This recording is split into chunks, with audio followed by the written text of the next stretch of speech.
Hi ಎಲ್ರಿಗೂ, ಹೇಗಿದ್ದೀರಾ ಎಲ್ರು? ಸೂಪರ್ ಅಂತ ಅನ್ಕೊಂತೀನಿ. ನಾನು ಸೂಪರ್ ಆಗಿದ್ದೀನಿ. ತುಂಬಾ ದಿನ ಆದ್ಮೇಲೆ ಒಂದು ವಿಡಿಯೋ ಮಾಡ್ತಿದ್ದೀನಿ. ಇವತ್ತೊಂದು ಸಣ್ಣ ಕತೆ ಹೇಳ್ಬೇಕು ಅಂತ ಅನಿಸ್ತು, ಹಾಗಾಗಿ ಈ ವಿಡಿಯೋ ಪೂರ್ತಿ ನೋಡಿ, ಕೊನೆವರೆಗೂ ನೋಡಿ.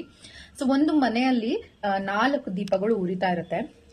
ಸೊ ಅದು ಎಷ್ಟೇ ಬಿಡುಗಾಳಿ ಬಂದ್ರು, ಗಾಳಿ ಬಂದ್ರು, ತುಂಬಾ ಏನೇ ಅಡಚಣೆ ಬಂದ್ರು ಕೂಡ ಅದು ಆರೋಗ್ಬಾರ್ದು ಅಂತ ಎಫರ್ಟ್ ಹಾಕ್ಬಿಟ್ಟು ಉರಿತಾ ಇರ್ತವೆ 4 ದೀಪಗಳು.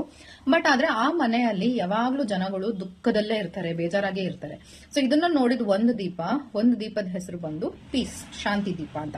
ಇದಕ್ಕೆ ಬೇಜಾರಾಗ್ಬಿಟ್ಟು ನಾವ್ ಎಷ್ಟೇ ಎಫರ್ಟ್ ಹಾಕಿದ್ರು ಈ ಜನ ಯಾಕೆ ಹಿಂಗೆ ಅಂತ ಅಂದ್ಬಿಟ್ಟು ಬೇಜಾರಾಗ್ಬಿಟ್ಟು ಅದು ಆರೋಗ್ಬಿಡುತ್ತೆ, ಎಫರ್ಟ್ ಹಾಕೋದ್ ನಿಲ್ಸ್ಬಿಡುತ್ತೆ.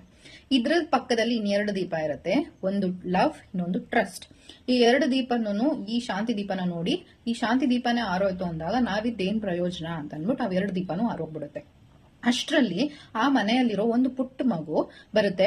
ಬಂದ್ ನೋಡುವಾಗ ಈ ದೀಪಗಳೆಲ್ಲ ಆರೋಗ್ತಾ ಇರೋದನ್ನ ನೋಡ್ಬಿಟ್ಟು ಭಯ ಆಗುತ್ತೆ. ಏನಿದು ಎಲ್ಲ ದೀಪಗಳು ಆರೋಗ್ತಾ ಇದೆಯಲ್ಲ ಅಂತ ಕೇಳೋವಾಗ ಲಾಸ್ಟ್ ಅಲ್ಲಿ ಒಂದು ದೀಪ ಇರುತ್ತೆ. ಆ ದೀಪ ಹೇಳುತ್ತೆ, ನಾನಿರೋವಾಗ ನೀನ್ ಯಾಕೆ ಯೋಚನೆ ಮಾಡ್ತೀಯಾ? ಆ ದೀಪದ ಹೆಸರು ಬಂದು ಹೋಪ್.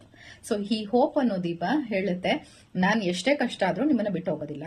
ಸೊ ಆ ಹೋಪು ನಮ್ದು ಲೈಫ್ಸ್ ಅಲ್ಲಿ ಇರೋದು ಎಷ್ಟು ಇಂಪಾರ್ಟೆಂಟ್. ಈ ಸ್ಟೋರಿಯಿಂದ ಏನ್ ಅರ್ಥ ಆಗುತ್ತೆ ನಮ್ಗೆ?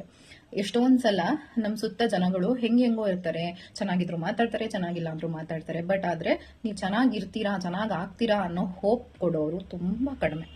ಸೊ ಅಕಸ್ಮಾತ್ ನಿಮ್ದು ಲೈಫ್ಸ್ ಅಲ್ಲಿ ಆ ತರದೊಂದ್ ಜನ ಇದಾರೆ, ಹೋಪ್ ಕೊಡ್ತಾರೆ ಯಾವಾಗ್ಲೂ ಅನ್ನೋದು ಅವ್ರು ಇದಾರೆ ಅಂತಂದ್ರೆ ಯಾವತ್ತೂ ಅವ್ರನ್ನ ಕಳ್ಕೊಬೇಡಿ.